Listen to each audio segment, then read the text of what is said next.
Kalau ada gereja, saudara-saudara, yang menjadikan kitab suci bukan sebagai batas atau pagar utama untuk membatasi ajaran dan praktik Kristen, maka jangan kaget kalau masih berkaitan dengan pendeta Benyamin Anaote yang dilaporkan ke polisi karena menyatakan hanya Yesuslah Tuhan dan Maria bukan Tuhan, jangan disembah. Seorang Katolik lainnya itu memberikan sebuah postingan yang menurut saya sangat baik. Mungkin juga ini adalah komentar yang dia berikan ke salah satu media yang memberitakan terkait kasus ini. Dan menurut saya ini adalah salah satu postingan yang sangat baik sekali. Namanya Lolan Larnawolo. Dia bilang begini, saya pikir apa yang disampaikan oleh Pak Pendeta, ya dalam hal ini Pendeta Benyamin, adalah kritikan yang tajam dengan tujuan mengevaluasi. Bisa saja evaluasi beliau adalah Yesus Kristus diberikan tempat terhormat di atas Bunda Maria. Atau paling tidak disejajarkan. Misalkan diberikan 1 bulan khusus dalam 1 tahun sebagai bulan Yesus Kristus. Sama halnya dengan Bunda Maria yang mendapatkan tempat yang sama. Sehingga tidak terlihat bahwa kita melebih-lebihkan Bunda Maria sebagai junjungan dan kita lupa bahwa Yesus Kristus satu-satunya jalan kebenaran dan jalan keselamatan. Anda bisa bayangkan di mana posisi Yesus Kristus sepanjang waktu jika Katolik lebih banyak membiarkan porsi junjungannya kepada Bunda Maria. Saya seorang Katolik sejati, tapi kita perlu melakukan banyak hal yang dibenarkan Allah dalam kitab suci dan bukan melakukan apa yang menurut kita benar, tetapi keluar dari kitab suci. Saudara-saudara, dalam sebuah postingan dari Romo Allegro, saya nggak membaca postingan dia seluruhnya, hanya melihat sambil lalu aja. Tapi headline dari postingan itu kalau nggak salah itu Patrice Allegro itu mengatakan bahwa orang yang membuat postingan tadi punya pikiran yang terprotestankan begitu. Atau mungkin dengan pengertian lain, sudah terpengaruh oleh Protestan. Saya menduga yang dimaksud dengan terpengaruh dengan Protestan adalah kalimat akhir dari postingan ini yang seperti menjadikan Alkitab sebagai batas dari praktik dan kepercayaan yang harusnya terjadi dalam gereja Katolik. Saudara-saudara, benarkah menjadikan Alkitab sebagai rujukan atau batas praktik dan kepercayaan Kristen adalah pemikiran Protestan? Bagaimana kalau saya buktikan bahwa menjadikan Alkitab atau kitab suci sebagai dasar atau batas praktik dan ajaran Kristen adalah ide dari Allah? Saya tidak akan membuktikannya dari kitab suci karena saya curiga beberapa orang Katolik sudah anti dengan orang Protestan yang menggunakan kitab suci. Jadi saya nggak akan menggunakan kitab suci untuk membuktikan ini. Saya akan membuktikannya dari wahyu umum untuk semua manusia, yaitu eksplanasi yang masuk akal. Semua orang bisa menggunakan cara ini untuk membuktikan sesuatu. Anggaplah saudara-saudara, Allah tidak pernah memerintahkan Musa untuk menuliskan setiap firman yang diterimanya dari Allah di dalam sebuah kitab. Saudara, kita tahu bahwa maksud Allah memerintahkan Musa untuk menuliskan firman yang pernah Allah sampaikan, itu bukan hanya sekedar Allah itu ingin membuat firman yang tertulis tanpa tujuan. Tapi tujuan Allah menyuruh Musa menuliskan firman adalah tentu supaya apa yang pernah difirmankannya tidak lalu begitu aja, ya. Tapi itu menetap, bisa diketahui secara terus-menerus. Allah nggak perlu lagi berfirman berulang-ulang setiap kali nabi yang menerima itu mati. Jadi bayangkan ya, Allah itu nggak pernah mendokumentasikan firman-Nya secara tertulis. Artinya setiap generasi yang menerima firman itu mati selesai, ada generasi baru yang belum sempat mendengar firman itu, maka Allah harus mencari lagi nabi untuk dia berfirman dan kembali berfirman lagi kepada generasi yang baru itu yang belum sempat mendengar firman yang lama, firman yang sudah disampaikan sebelumnya. Dan itu akan terjadi terus-menerus setiap kali generasi baru hadir. Betapa repotnya Allah. Makanya karena umur manusia tidak sepanjang umur sebuah tulisan, ya, tulisan yang tertulis, Allah menjadikan cara firman yang tertulis itu menjadi warisan, menjadi cara untuk dia menjaga firman-Nya dari generasi ke generasi. Sehingga meskipun nabi itu mati atau generasi mati, generasi berikutnya itu ya tidak perlu lagi mendengar lagi secara audible dari seorang nabi firman-firman Allah, tapi mereka bisa langsung membaca firman Allah dari generasi sebelumnya. Karena ya kita tahu Allah itu kan dia konsisten, dia nggak pernah berubah. Apa yang pernah dia sampaikan tetap untuk selama-lamanya. Firman-Nya kekal dan firman-Nya itu tidak akan pernah berubah. Artinya dia tidak perlu lagi ketika generasi baru dia mau rubah lagi firman yang sebelumnya. Tidak. Generasi yang baru itu harus menerima firman yang sudah disampaikan sebelumnya. Karena itu akan berlaku kekal. Dan meskipun generasi yang berikut menerima firman yang sudah tertulis, nggak seperti pertama kali diterima oleh dari seorang nabi, itu otoritasnya sama. Otoritas firman itu sama. Sama ketika nabi menyampaikannya dan ketika umat menerimanya dari tulisan, dari kitab. Ini ibarat sebuah pernyataan raja yang ditulis oleh seorang juru tulis di hadapan rakyatnya. Apakah bisa dibedakan kualitas otoritatif antara pernyataan raja di podium saat dia menyampaikan ke hadapan rakyat dengan pernyataan raja yang sudah tertulis? Tentu nggak bisa. Ketika seorang raja bersuara menyatakan perintah-perintahnya, orang-orang itu harus tunduk ya ketika mendengar itu. Demikian juga ketika perintah-perintah itu dituliskan dan ditambal di bagian-bagian kerajaan untuk menjadi tanda peringatan misalnya. Untuk orang-orang bisa mentaati aturannya meskipun itu sudah disampaikan sebelumnya.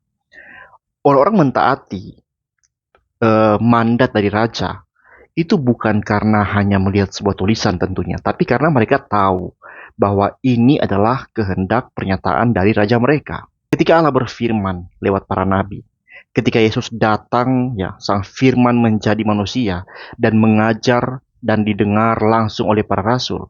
Dan kemudian firman yang disampaikan oleh Yesus dicatat oleh para rasul. Dan ketika Roh Kudus bekerja lewat para rasul, mencatat, menulis segala pengajaran Kristus. Karena Kristus pernah berjanji dalam Yohanes 16 ayat 13 bahwa Roh Kudus yang akan datang sesudah Kristus itu akan menyatakan seluruh kebenaran kepada murid-muridnya. Kita percaya bahwa semua firman itu, nubuat itu, wahyu itu, kisah Allah dan umatnya dalam sejarah, semua yang tertulis ini, itu adalah kehendaknya. Semuanya tertulis bukan hanya sekedar ditulis supaya tertulis saja tanpa tujuan, tapi supaya itu diwariskan kepada umat di generasi berikutnya. Dari generasi ke generasi. Untuk menjadi tolak ukur utama kita mengetahui seluruh pernyataan Allah sebelumnya atau pada waktu yang lalu. Dengan demikian, generasi bisa silih berganti, tapi firman Allah tetap dapat diterima seperti sebelumnya. Nah, mari kita coba sedikit berandai-andai, saudara. Kita berandai-andai saja. Seandainya Allah tidak pernah memberikan tulisan sebagai media untuk mempertahankan firman-Nya diketahui oleh umatnya dari generasi ke generasi. Kita akan bertanya bagaimana dan melalui apa dari generasi ke generasi itu akan mengetahui firman Allah sebelumnya. Bagaimana caranya? Tanpa tulisan. Sedangkan para nabi meninggal dunia dan para rasul meninggal dunia. Para bapak gereja meninggal dunia. Di saat yang sama para bidat muncul dan mereka menulis. Para bidat muncul menulis berbagai ajaran-ajaran yang palsu. Kita tahu ada Injil-Injil palsu, ada surat-surat palsu. Belum lagi muncul orang-orang seperti Montanus di abad-abad awal yang mengklaim dirinya sebagai orang yang menerima wahyu dari Tuhan.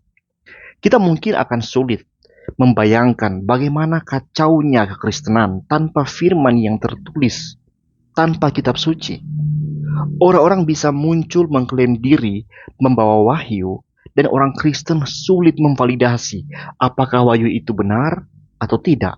Kalau dengan kitab suci, kita tentu bisa memvalidasi apakah sebuah klaim wahyu itu berasal dari Tuhan atau tidak. Tinggal di cross check ya dengan ajaran-ajaran para rasul yang tertulis. Kalau tidak sesuai, ya kita tahu dia bukan orang yang benar, dia bidat. Tapi kalau kita nggak punya tulisan para rasul sebagai pedoman untuk menjadi landasan kokoh bagi iman kita, kita akan pakai apa? Sedangkan orang-orang yang membawa ajaran sesat seringkali memiliki jabatan-jabatan di dalam gereja, seperti Arius ya, Arius, Pelagius.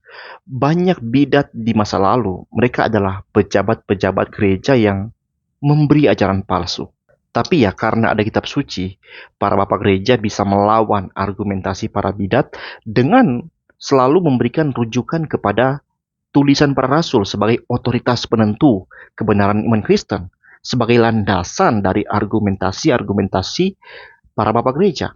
Nah, kalau tidak ada kitab suci, ketika para bidat muncul, bahkan mereka muncul dari kalangan para pemimpin gereja, orang-orang yang dianggap punya otoritas jabatan, seperti Arius, Pelagius, ketika mereka membawa argumentasi-argumentasi yang sesat, kira-kira bagaimana para papa gereja yang lain atau pemimpin gereja yang lain akan melawan ajaran-ajaran mereka, akan bahkan mengetahui saja apakah itu salah atau tidak kalau nggak ada rujukan ke tulisan.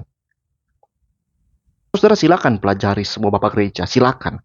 Ketika mereka melawan para bidat, dasar apa yang mereka gunakan untuk membuktikan bahwa ajaran mereka lah yang benar, bukan ajaran para bidat? Jawabannya hanya satu, yaitu tulisan-tulisan para rasul, saksi mata Yesus Kristus, firman yang menjadi manusia yang telah dinubuatkan sejak dalam kitab suci Perjanjian Lama. Saudara-saudara, dengan pemahaman ini kalian sadar betapa pentingnya firman yang tertulis, yaitu kitab suci, Alkitab bagi iman Kristen. Lihat, saya tidak memberikan bukti dari kitab suci, meskipun banyak sekali bukti dari kitab suci bahwa kitab suci adalah pedoman iman Kristen. Ya, batas pengajaran tidak boleh melebihi apa yang tertulis, banyak sekali bukti di sana. Tapi ya karena tadi orang Katolik itu mungkin nggak suka dengar saya pakai kitab suci, nanti bilang tafsir mula. Tidak, saya tidak pakai kitab suci, saya pakai pemikiran yang masuk akal saja, ya, dari storytelling tadi. Kalian pasti bisa mengerti dan saya percaya kalian mampu mengerti bagaimana kacaunya gereja ini tanpa pedoman dasar itu. Bahkan konsili-konsili yang kalian banggakan itu akan berdebat dengan dasar apa kalau nggak ada kitab suci. Konsili-konsili diadakan untuk memutuskan apakah para bidat benar atau tidak. Rujukannya di mana? Ya kitab suci. Silakan cek konsili-konsili. Ketika mereka memutuskan sesuatu bahwa ini benar itu salah, dasar apa yang mereka pakai? Dasar tulisan dari para rasul yang menerima firman Yesus Kristus, saksi mata kebangkitan Kristus.